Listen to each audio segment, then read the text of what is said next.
결혼은 성약, 거룩한 약속입니다. 성혼이라고도 하죠. 그래서 하나님께서 한 남자와 한 여자를 이렇게 하나 되게 하신, 하나님께서 세우신 거룩한 약속입니다. 그래서 하나님께서 하나 되게 하신 것을 사람이 나누게 못한다라고 예수님께서 말씀하셨죠.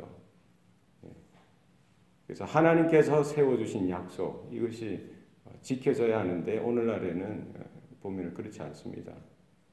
그게 왜 그렇습니까? 죄의 타락한 본성 때문에 그렇습니다. 분명히 하나님의 창조의 섭리가 있고요. 하나님의 구속의 약속이 거기 안에 들어있는데도 그것을 귀하게 생각하지 못하는 것이 이 세대의 풍속이고 모습인 것 같습니다. 하나님께서 이스라엘을 구원하시고요.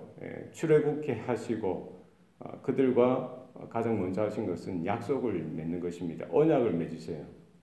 계약을 맺으십니다. 그래서 이스라엘이 이제 출애굽하고 나서 이제 거의 한 3개월 정도 진행하고 이제 시내산 자락에 도착하게 되는데 그 시내산에서 하나님은 임하시고 강림하시고 모세를 부르시고 이스라엘 백성들을 불러서 하나님과 그 이스라엘 백성들 간에 언약, 계약을 맺게 하십니다. 계약을 맺으십니다. 그 내용이 오늘 출애굽기 24장에 자세하게 기록되어져 나와 있습니다. 하나님께서는 모세와 아론과 나답과 아비후 그리고 70명의 장로들만 하나님의 산, 신의 산에 올라오게 하시고 그들이 멀리서 하나님을 경배토록 하십니다. 먼저 하나님을 경배하는 것이죠. 하나님을 찬양하고 하나님을 예배하고 하나님을 경배하는 시간을 가지도록 하십니다. 그리고 모세만 하나님 가까이로 나오도록 하세요. 산 최고 꼭대기에 모세만 올라가는 거예요. 그리고 산 중턱 정도에 아론과 나답과 아비후와 70인의 장로들이 있고요.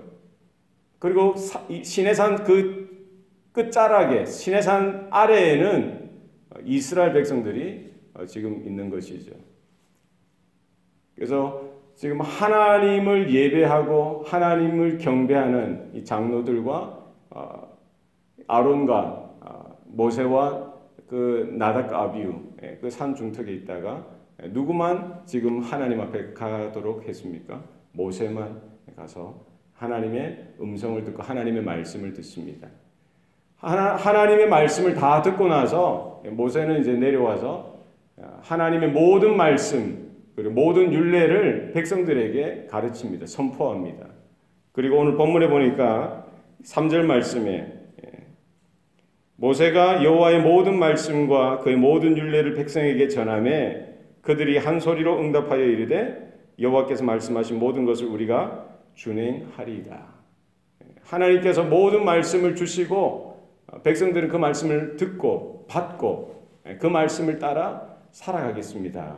이렇게 헌신을 다짐하고 그 마음을 하나님 앞에 드리는 것이죠. 그래서 우리의 예배의 모습이 사실은 이와 같은 모습들이 있어야 되는 거예요. 우리가 성도들이 하나님 앞에 나와서 하나님을 찬양하고 하나님을 경배하고 하나님 앞에 기도하고 예배하면서 하나님의 말씀을 받습니다. 하나님의 말씀을 들어요. 그럼 그 예배 가운데 있어야 될 것은 무엇입니까? 하나님, 그 말씀을 내가 듣고 내가 받고 내가 그 말씀을 따라 살아가겠습니다. 이와 같은 헌신과 다짐이 예배 가운데에 있어야 할 줄로 믿습니다. 그래서 하나님께서는 말씀하시죠. 하나님께서 말씀하시고 그 말씀이 그냥 공중에 떠 있는 그냥 소리로 흩어지는 것이 아니라 그 말씀이 누구를 향한 말씀입니까? 언약 백성 이스라엘, 오늘날 주님의 그 보배로운 피로 구원받은 하나님의 자녀들을 향한 하나님의 말씀이죠. 그것을 우리가 듣고 받고 내가 그 말씀을 따라 살겠습니다. 이와 같은 다짐이 우리의 모든 예배 가운데 분명하게 있어야 할 줄로 믿습니다. 모세가 이렇게 밤을 보내고 나서 그 다음날 이른 아침에 내려옵니다. 산 아래 내려와서 산 아래 백성들 앞에서 제단을 쌓고요. 그리고 12지파를 상징하는 12돌 기둥을 세웁니다. 그리고 이스라엘 그 청년들을 데리고 와서 그들로 하여금 번제와 화목제를 드리도록 준비하도록 하지요.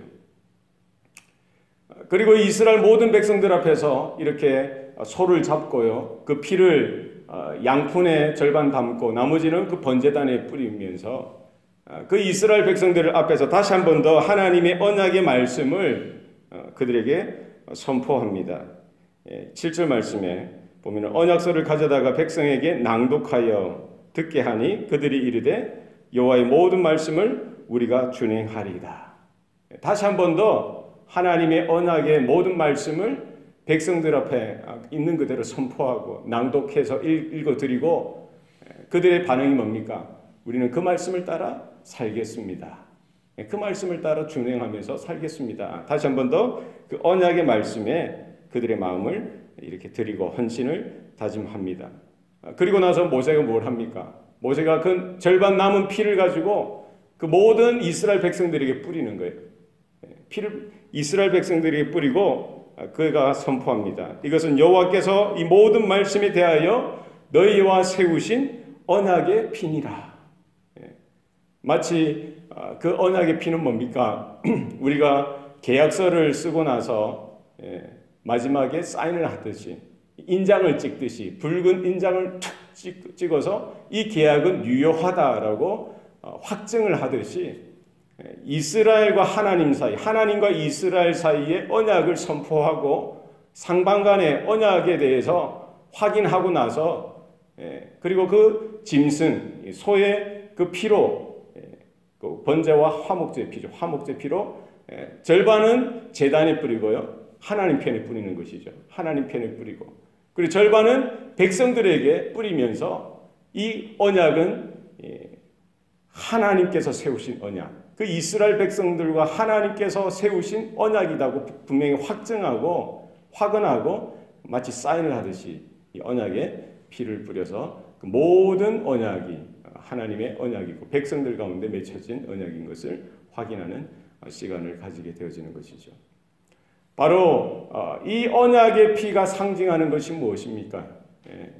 예수님께서 골고다 십자가 위에서 뿌리신 예수 그리스도의 그 보배로운 피, 그 피를 상징하는 것입니다. 모든 죄와 사망의 저주에서 우리를 건져주시고 하나님의 자녀 삼아주시는 것, 하나님의 거룩한 백성 삼아주시는 것, 하나님의 나라가 되게 하시고 하나님의 거룩한 소유가 되게 하시는 것, 무엇으로 가능하신 것입니까? 예수의 그 뿌려주신, 흘려주신 그 보배로운 피가 우리에게 분명한 확증이 되게 해 주셨다는 사실입니다. 예수님께서 그 마지막 날 잡히시기 전날 밤에 그 포도주와 떡을 가지고 마지막 성찬을 하시면서 이것은 너희를 위하여 흘리는 바 곧 언약의 피다라고 말씀해 주셨던 것이죠. 우리 성도들의 마음 가운데는 바로 이 주님의 피로 값주고 산 주의 생명이요 주님의 몸된 교회로 저와 여러분이 세워진 줄로 믿습니다. 여기 보면은 이스라엘 백성들과 함께 제단을 쌓고요 12기둥을 세웁니다. 그 제단은 하나님 앞에 드려지는 것이죠. 12기둥은 12지파를 상징하여 세우는 것입니다. 그래서 이 언약에는 하나님께서도 참여하시고요 12지파 모든 이스라엘 백성들이 함께 참여하는 겁니다. 거기에 뭐를 드립니까? 번제와 화목제를 드리도록 했어요. 번제는 전적인 헌신, 전적인 순종을 상징하는 것입니다. 그래서 우리의 예배는 하나님 앞에 전적으로 태워드리는 것, 그래서 나를 전적으로 헌신하고 희생하고 내가 전적으로 절대적으로 순종하고 복종하겠습니다. 이와 같은 태도가 모습이 정신이 우리 예배 가운데 담겨져 있어야 하는 것이죠. 그리고 화목제는 뭡니까? 하나님과 우리와의 사이가 이 관계가 새롭게 회복되어지는 것을 이야기합니다. 이제 이로 말미암아 하나님과 이스라엘의 관계가 단순히 창조주와 피조물과의 그런 관계가 아니라 하늘 아버지와 자녀들과의 관계, 하나님이 우리의 왕이시고 또 이스라엘은 하나님의 나라여 거룩한 백성으로서의 이 관계가 새롭게 성립되어지는 것이지요. 우리는 예수 그리스도의 그 보배로운 피로 말미암아 하나님을 아바 아버지라고 부를 수 있게 된 줄로 믿습니다. 하나님은 우리 한 사람 한 사람 주의 피로 거듭난 구원받은 백성들을 향해서 내 아들아, 내 딸아 이렇게 자녀로 삼아주시고 불러주신 줄로 믿습니다. 그래서 우리는 예수의 이름을 통해서 하나님의 자녀가 되는 특권이 우리 모든 사람들, 믿는 자들 위에 하나님께서 허락해 주신 줄로 믿습니다. 이렇게 해서 이스라엘과 하나님과의 관계가 새롭게 다시 한 번 더 확인되어지고 정말 그 이스라엘에게 있어서 이 출애굽기 24장의 내용, 하나님과 맺은 언약, 이것이 그들이 이렇게 광야를 지나고 이제 장차 가나안 땅에 들어가서 정착하게 되는 모든 그들의 정체성에 있어서 분명히 날마다 확인되어지고 기억되어지고 또 그들 가운데 그들의 마음과 그들의 자녀손들 가운데 분명히 있어야 될 그들의 분명한 정체성의 근거가 되어지는 것이지요. 우리 성도들의 삶 가운데에도 이와 같은 하나님의 언약의 분명한 확인과 확신이 오늘도 우리 가운데 믿음 가운데 나타나고 오늘 하루도 주님과 깊이 교제하고 동행할 때에 내가 누구인지 내가 어떤 존재인지 하나님의 자녀여 하나님의 백성으로서 우리가 믿음으로 담대하게 당당하게 서서 하나님께서 맡기신 귀한 사명들을 우리가 하나하나 감당하는 저와 여러분 될 수 있기를 축원합니다. 기도하시겠습니다. 살아계신 아버지 하나님, 오늘도 우리에게 생명 주시고 또 구원의 은혜를 베풀어 주시니 감사합니다. 우리를 불러주신 이 자리가 얼마나 거룩하고 영광스러운 자리인 것을 우리가 깨닫게 하여 주셔서 정말 하나님의 그 임재, 하나님의 강림하시는 그 영광을 보았던 이스라엘 백성들처럼 우리도 날마다 예배 가운데 임하시는 하나님의 영광을 발견하고 바라볼 수 있도록 도와주시옵소서.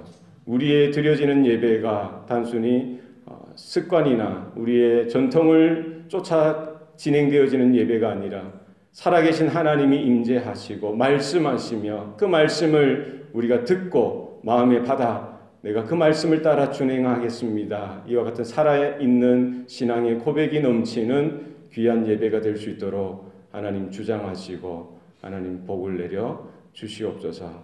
오늘 하루도 하나님의 자녀여 하나님의 백성으로서 우리가 하나님의 그 맺어주신 그 골고다 십자가의 언약의 피를 의지하여 오늘도 당당하게 담대하게 하나님의 자녀로서 백성으로서 서는 귀한 하루가 될 수 있도록 하나님께서 주장하시고 붙들어 주시길 소원합니다. 하나님 이 광야의 인생길 가운데에도 하나님 여러모로 죄악의 또 쓴뿌리들이 있고 알지 못하는 여러 가지 또 장애물들이 우리를 기다리고 있지만 우리가 마음을 빼앗기지 않게 하시고 믿음이 흔들리지 않게 하시고 끝까지 주님을 쫓아서 또 주님과 함께하는 주의 성도들 되게 하여 주시옵소서. 오늘 하루도 주님의 몸된 교회 가운데 하나님의 은혜가 충만하게 임하게 하여 주시고 우리 모든 성도들이 살아가는 저들의 가정과 또 직장과 범사 위에도 하나님께서 함께하여 주셔서 저들이 하나님의 영광을 또 멀리서나마 바라보게 하시고 또 나의 안에 우리 안에 거하시는 그 하나님의 임재 가운데에 하나님 분명히 또 믿음으로 확인하고 또 서는 귀한 시간들 되게 하여 주시옵소서. 모든 것 감사드리고 예수님 이름으로 기도합니다. 아멘.